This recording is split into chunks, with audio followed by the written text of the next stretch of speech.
Hi, my name is Christine Neeb. I will be giving you a video about leadership, inclusive leadership. The first part talks about 2 articles that I'm summarizing for you. The second part incorporates the textbook along with the articles and how I can integrate those into education. And then finally, lastly, I will talk about the challenges of inclusive leadership. Enjoy! Article 1 was a question and answer with Jim Collins. Jim Collins used his leadership knowledge and applies it to public education to take schools from good to great. Who is Jim Collins? Jim Collins is a best-selling author of Good to Great. This book he published in 2001, and it was on the bestseller list for over a year. Collins describes different principles he applies to leadership in any realm, but this time he is focusing on education. Therefore, I felt that my article focused on the issues that included inclusive leadership as well as made it relevant to my life. Collins' inclusion manner, looking at race and gender. He focuses on a variable of performance. A quote that he had from his article was, "Do they do just as well with Latino kids, black kids, and Asian kids as they do with white kids?" So what he's inferring to are the teachers, the staff, the administration within the education realm. The inclusion manner looks at class. The question is, how can schools avoid being distracted by the latest fad or program? That was a question asked Collins. His response, those schools that made the leap from good to great using the matched pairs analysis were not necessarily schools from the best community. So though I have not read his book and not completely familiar with his matched pairs analysis, I think it does show that people, no matter who you are, no matter what class you're from, can go from good to great, as his research has shown that communities that aren't the highest in money and highest class people, we're going from good to great.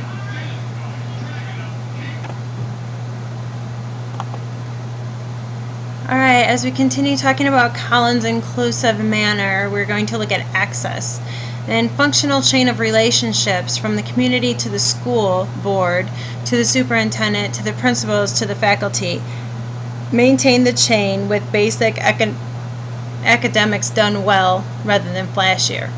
So in other words, access is going to take everybody in order to make the people go from good to great, in order to be that leader that has those inclusive manners that gets everyone involved. So you need to have the community, you need to have the school board, you need to have your superintendent, the principals, the staff. You have to have all this buy-in, which is what we're going to talk about shortly. Equity, in it for the cause. He says education is by and large a field that attracts people who are in it for the cause because they believe in teaching our young people. It is the cornerstone of our greatness as a society.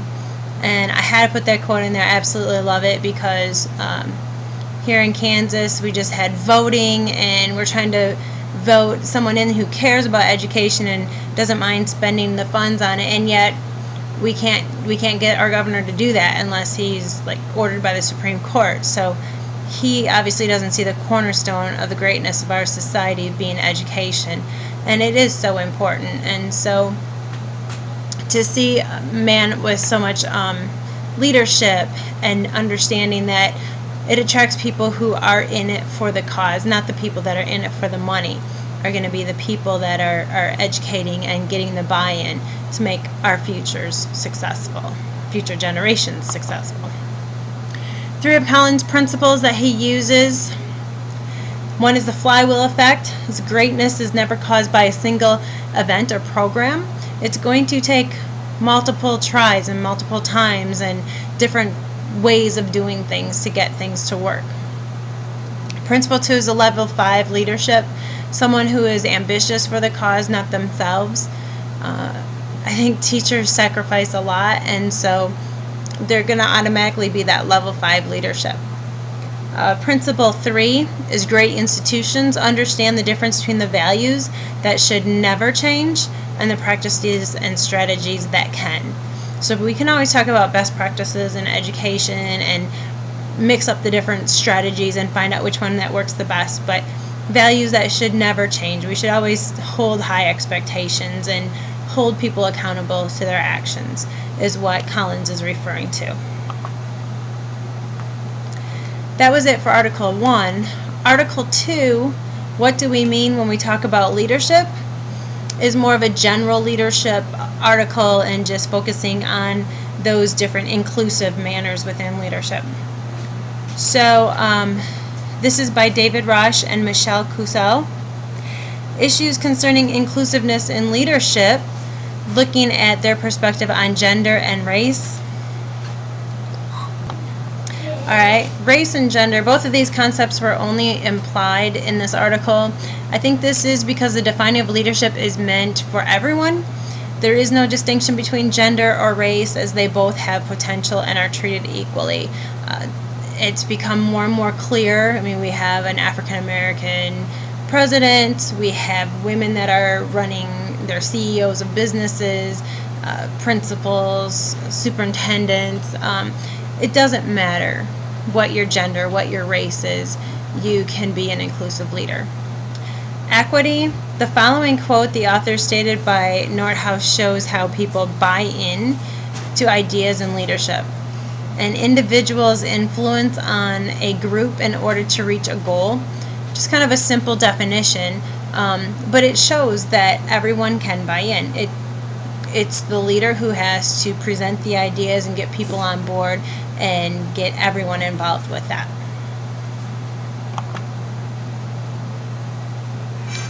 The way they look at class is the article focused on the college student as well as the staff at the college level.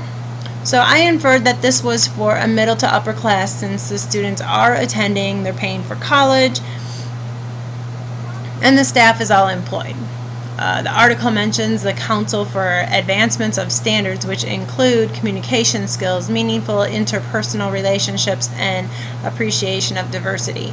So all three of those qualities must be part of your leadership abilities to make sure all the classes are able to be part of whatever it is you're trying to lead them to. Access, understanding one's values, strengths, and weaknesses. A variety of leadership classes offered, but teaching different learning outcomes may have minimum competent.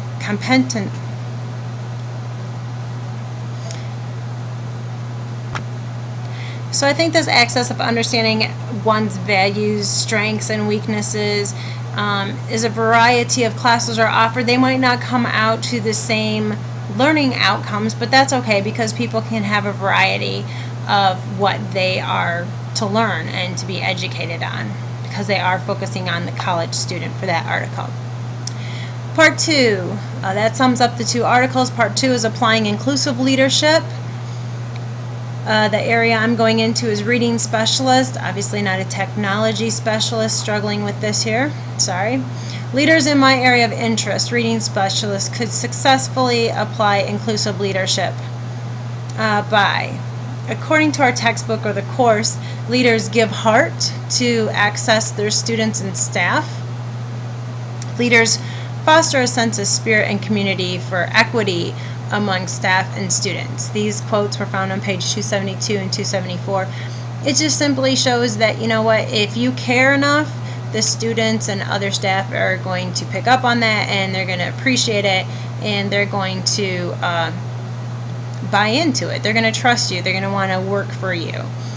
And the buy-in is very important, and the equality of all of that is important, that you believe all the kids can be successful, all the teachers can be successful. Some might need a little bit more help than others, but that's our job to help them, to get them through that. Leaders give personalized recognition when recognizing race, and leaders create a spirit of community to show there is no division of class and gender. These quotes were found on page 285 and 305, and it simply shows that in education, it doesn't matter what the race is. Maybe you have somebody that primarily speaks Spanish, and you could give them a Spanish thank you, whether it's written or verbal, and you can show no division of class and gender by awarding everyone, encouraging everyone, no matter what their ability is or their class or gender. Leaders in my area of interest, reading specialists, could successfully apply inclusive leadership by research shows that equity, the articles that I read, according to Nordhaus and Collins, I can influence and believe in the cause of education to get all staff and students to buy in to goals and high standards of achievement. Access, according to Collins, relationships are key, and according to Rausch and Kuzel, understanding others' values and strengths are key to access students and staff desire to grow, which I think is huge. Someone's just going to shut down if they don't feel that they have a good leader behind them. So a great leader is going to encourage them to grow. Race, equality of instruction to all students, and mentoring of all staff will include all races, according to Collins. Class and gender, Collins made it very clear through his research, one doesn't have to be from the best communities to perform well. Therefore, a reading specialist should believe all students can learn. And finally, the leadership challenges of being an inclusive leader.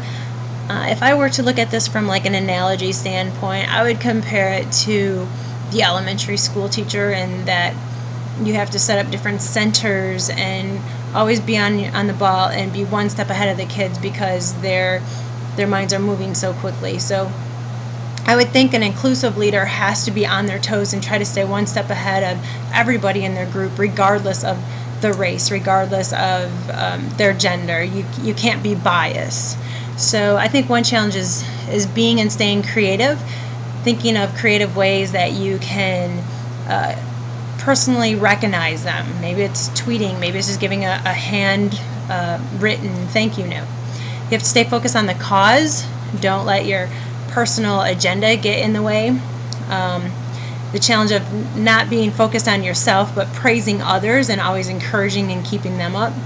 Staying in touch with everybody, not to maybe have favorites within the people that you're leading, and make sure that you're leading everyone, not just your favorite.